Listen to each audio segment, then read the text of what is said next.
Camera আনার পর আউটডোরে তো আমরা ফটোশ্যুট যে কোনো রকম করেই নেই, বাট কোনো বার্থডে প্রোগ্রাম বলেন বা ছোটোখাটো ওয়েডিং প্রোগ্রাম বলেন, এইগুলাতে গিয়ে আমরা কিন্তু ফটোগ্রাফি করতে পারি না, বা কোন মুডে তুলতে হবে বা কোন মুডে ভালো কালার দিবে বা কোন কোয়ালিটিটা দিতে হবে অনেক বিষয় আমরা জানি না। তো গাইস এই ভিডিওটা স্পেশালি তাদের জন্য যারা কিট লেন্স দিয়ে আপনার বিয়েতে ফটো তুলতে চান অ্যান্ড জাক্কাস একটা কালার দিতে চান। তো দেখা গেছে আমরা যারা ডিএসএলআর কিনি তারা অবশ্যই সর্বপ্রথম কিট লেন্সটাই আনি, কারণ আমাদের কাছে বাজেট থাকে না ভাই। তো তার জন্য আমরা ওয়েডিং লেন্স বা বড় বড় এইরকম লেন্স আনতে পারি না, তো তার জন্য আমরা কিট লেন্স দিয়ে চালিয়ে দিতে হয়। তো গাইস যদি আজকের ভিডিওটা আপনি দেখেন তাহলে আমি আপনাদেরকে গ্যারান্টি দিতে পারি যে এই সেটিংসগুলো বলবো, এই সেটিংসগুলোর কারণে আপনি সুন্দর একটি ফটো তুলতে পারবেন যে কোনো অবস্থায়। আর বিয়েতে তো আপনার অনেক কঠিন অবস্থা থাকে, সেই অবস্থা থেকেও আপনি সুন্দর একটি ফটো তুলতে পারেন। বিয়েতে দেখা যায় আপনার বিভিন্ন সময় দেখবেন সানফোর্ডের যে লাইটগুলো থাকে এই লাইটগুলোর কালার কিন্তু প্রচুর হলুদ কালার থাকে, আর এই হলুদ কালারের মধ্যে যদি আপনি ম্যানুয়াল মোড মারেন বা পি মোড মারেন তাহলে দেখা গেছে কিছু লালচে লালচে ভাব চলে আসে বা হলুদ হলুদ ভাব। এতে করে আপনার হলুদ বা লাল কালার যদি বেশি থাকে তখন কিন্তু এই ফটোটা আপনার অন্য কোয়ালিটি হয়ে যায়। আপনার বিভিন্নজন দেখে কিন্তু এটা আপনার অ্যাকসেপ্ট করে না বা বলে যে ভাই এরকম ফটো তো হবে না, বা যে আপনাকে নিবে সে আপনাকে অনেক কিছু বলবে যে ভাই এরকম তো হবে না, এরকম তো হবে না। তো গাইস অবশ্যই এর থেকে বাঁচতে হলে আপনাকে অবশ্যই সব মোড এখানে ব্যবহার করতে হবে বা আপনি এই মোডগুলো সম্পর্কে জানতে হবে, তাহলেই আপনি যে কোনো সিচুয়েশনে পড়ার পরও আপনি ফটোটা তুলতে পারবেন। ওকে, তো দেখুন ভাই আপনি যে কোনো অবস্থায় যে কোনো জায়গায় ফটো তুলতে যান না কেন অবশ্যই সেখানে লাইট থাকবে, হয় আপনার টিউব লাইট থাকবে অথবা আপনার দেখবেন নর্মাল লাইট থাকবে, না হয়তো আপনার যদি হ্যান্ডি ক্যামেরা বা ভিডিওর সিস্টেম থাকে তাহলে বড় বড় সাইন এই ধরনের লাইট থাকে। তো আপনি ভাই নতুন ক্যামেরা কিনছেন ততটা জানেন না, তখন গিয়ে আপনি কালারটা সেট করতে পারেন না, আর কালার সেট না করার ফলে আপনার ফটোটা কোয়ালিটি দেয় না। তো অবশ্যই দেখেন আমি আপনাদেরকে এমন একটা মোড সম্পর্কে জেনে দেব বা জানিয়ে দিব যেটা সম্পর্কে আপনারা যদি জানেন তাহলে সুন্দর একটা বিয়েতে ছবি তুলতে পারবেন, বিয়ে বলেন বা এইরকম লাইটের যে কোনো অবস্থায় আপনি ছবি তুলতে পারবেন। তো তার জন্য অবশ্যই আপনারা সবাই ম্যানুয়াল মোডটা ব্যবহার করে থাকেন। তো ম্যানুয়াল মোডে কিন্তু অনেক সময় অনেক অসুবিধায় পড়তে হয়, দেখা যায় এখানে শাটার স্পিড বেশি দিলে আপনার ফটোটা অন্ধকার হয়ে যায়, আইএসওটা আপনার ম্যানুয়াল দিলে আপনার ফটোটা অন্ধকার হয়ে যায় বা লাইট বেশি চলে আসে, এখানে পিকচার স্টাইল দিলে আপনার এইরকম হয়ে যায় এরকম হয়ে যায়, আরও অনেক বিষয় আছে ভাই। তো আমরা ম্যানুয়াল দিয়ে তো আমি গত কয়েকটি ভিডিও বানিয়েছিলাম যে কীভাবে করবেন।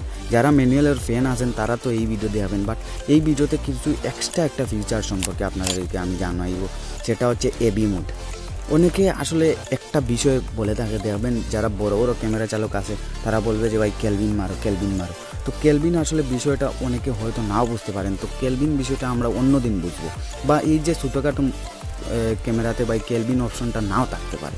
তো আমরা এই এবি মোডটা দিয়ে কিন্তু বিয়েতে সুন্দর কোয়ালিটি একটা ফটো তুলতে পারি। তো এবি মোডের অবশ্যই সেটিংসগুলো দেখে নেব। দেখেন আইএসও আছে, আইএসওটা কিন্তু অনেক ইম্পর্টেন্ট একটা ফটো সুন্দর হওয়ার জন্য। তো অবশ্যই আপনি এখানে আইএসওটা ম্যানুয়াল দিবেন না ভাই, আমি অল টাইম অটো সাজেস্ট করি, কারণ ক্যামেরা আপনার সেম সিস্টেম অনুযায়ী বা আপনার স্থানের পরিবর্তন আপনার সব কিছু বুঝিয়ে কিন্তু আইএসওটা দেয়। তো অবশ্যই আপনি এটা বুঝতে হলে অনেকগুলো ফটো তুলতে হবে, তো আগে টেস্টিং করতে হবে, এইরকম ঝামেলা থেকে বাঁচতে হলে অবশ্যই এটা অটো করে দেবেন। আর এই যে একটা অপশন দেখতে পাচ্ছেন এটা আসলে মূলত ব্লারের বিষয়। তো কিট লেন্সের সর্বশেষ কিন্তু এই 4 হচ্ছে, যদি আপনি জুম লেন্স বা আপনার বড় বড় লেন্স ইউজ করেন তাহলে এখানে 1.5 এইরকম এক্স্যাক্টলি থাকবে। তো ভাই এগুলো তো আমরা আউটডোরে ব্যবহার করি, বাট কিট লেন্স দিয়ে সাধারণত আমরা কাচের ফটো তুলি বা বিয়েতে তুলি, তার জন্য এটা এই 4 থাকবে। তো আপনি যদি ব্লার চান না যে ভাই আমি গ্রুপ ফটো তুলবো আমার এখানে ব্লার চাই না, তখন আপনি এটা বাড়িয়ে দেবেন, কারণ এটা আসলে যদি কমিয়ে দেন তাহলে ব্লার করে দিবে, আর গ্রুপ ফটোতে কিন্তু আমাদের ব্লারের প্রয়োজন হয় না। তো এটা অবশ্যই আপনি বাড়িয়ে দিবেন বা পাশে রেখে দেবেন এইরকম। এখানে আসে এই যে একটা লাইন আছে আপনারা দেখতে পাচ্ছেন, এই যে সরি এটা আমরা পরে দেখব, এই যে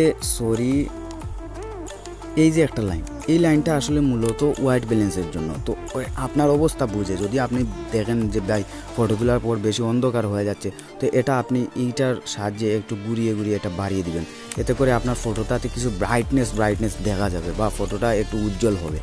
আর আরেকটা বিষয় এই যে পিকচার স্টাইলে হচ্ছে মূলত সব গোটা বিষয় হচ্ছে পিকচার স্টাইলে। দেখেন ন্যাচারালে যদি দেন তাহলে কালারটা একটু ব্যঙ্গে যাবে। আর যদি এই এলটাতে দেন তাহলে যে কালারটা আপনি দেখতে পাবেন কালি চুকে, এর থেকে আরও ডেঞ্জারাস, মানে আরও কালারফুল করে তুলবে এই এলটা। আর প্রোটেক্ট মুডটা সেম কাজ করে, মানে কিছু আপনার দিবে। দেখেন এখানে কালারটা কিন্তু আপনার 4 পয়েন্ট অ্যান্ড এখানে দেখেন 2 পয়েন্ট, তো বুঝতেই পারছেন বিষয়টা। স্ট্যান্ডার্ড দিলেও হবে, আপনার সব কিছু স্ট্যান্ডার্ড করে দেয়। আর অটোতে যদি দেন তাহলে আরও ভালো। যারা নতুন আছেন তাদের জন্য অটো আমি সাজেস্ট করব। আর যারা 2 মাস 3 মাস বছর খানিক ক্যামেরা ব্যবহার করে গেছেন, তারা আমি মনে করব ভাই আপনি এই এলটা চুজ করতে পারেন, তাহলে আপনার জন্য সবথেকে ভালো হবে। আর বিয়েতে ফটো তোলার জন্য আরেকটা বিষয় আছে এখানে, এই যে দেখেন অটো লাইটিং অপটোমাইজ, এখানে অনেক বড় বিষয় আছে। দেখেন আপনি যদি এটা না বুঝেন অ্যান্ড অফ করে দেন তাহলে আপনি দেখবেন বিভিন্ন ফটো তোলার পর ফটোটা পরিষ্কার হবে না। এখানে যদি লো করে দেন তাও পরিষ্কার হবে না। স্ট্যান্ডার্ড করে দিলে মোটামুটি হবে, কিন্তু যদি স্ট্রং করেন তাহলে আপনি যেখানে ফোকাসটা দিবেন সেইটা জায়গাটা অনেক শার্পনেস হবে, মানে একদম ক্লিন। আপনি খালি চোখে যেরকম দেখবেন তার থেকে আরও ক্লিন হবে ক্যামেরাতে থেকে তোলার পর। তো অবশ্যই আমি এটা মনে করি আপনারা ফুল দিবেন, মানে স্ট্রং। এটা করে দেওয়ার পর এখানে যেরকম থাকবে সেই রকম আছে, এইরকম থাক, জাস্ট কোয়ালিটিতে আপনি পরিবর্তন করতে হবে। এখানে অনেকে বলবে র কোয়ালিটি দিতে, তো রতে দিলে ভাই অনেক মোবাইলে সাপোর্ট করে না, আপনি চেঞ্জ করতে হবে বা কনভার্ট করতে হবে। তার জন্য আমি মনে করি সবথেকে বেস্ট কোয়ালিটি আমার এটাতে 18 মেগাপিক্সেল। 700ডিতেও আপনারা 18 মেগাপিক্সেল পাবেন। আপনার যদি 1200D 1300D এইরকম হয় তাহলে এখানে আপনি 15 মেগাপিক্সেলও পেতে পারেন। সবথেকে বেস্টটা দিবেন অ্যান্ড একটা ফটো তুলবেন, দেখবেন আপনার সর্বোচ্চ সেরা একটা কালার দিবে যেটা আপনি কল্পনাও করতে পারবেন না। অ্যান্ড এই মুডে যদি আপনি ছবি তুলেন, আমি মনে করি ভাই সবথেকে ভালো একটা ছবি তুলতে পারবেন। দিনের বেলা যেহেতু এইরকম আপনারা যদি বিয়েতে বা বিভিন্ন ওয়েডিং প্রোগ্রাম বা আপনার রাতের বেলায় কোনো লাইটিং কম আছে বা বেশি আছে, এরকম জায়গাতে যদি ছবি তুলেন তাহলে এই বি মুডটা সেরা মুড। আরেকটা মুড আছে টিভি মুড। তো টিভি মুড নিয়ে আমি অন্যদিন কথা বলবো, আজকে আমি এইটাই সম্পর্কে। তো গাইস আজকে এই পর্যন্ত। যদি ভিডিওটি ভালো লাগে তাহলে অবশ্যই একটি লাইক করবেন, আর যদি এরকম টপিক পেতে চান তাহলে চ্যানেলটি সাবস্ক্রাইব করে রাখতে পারেন।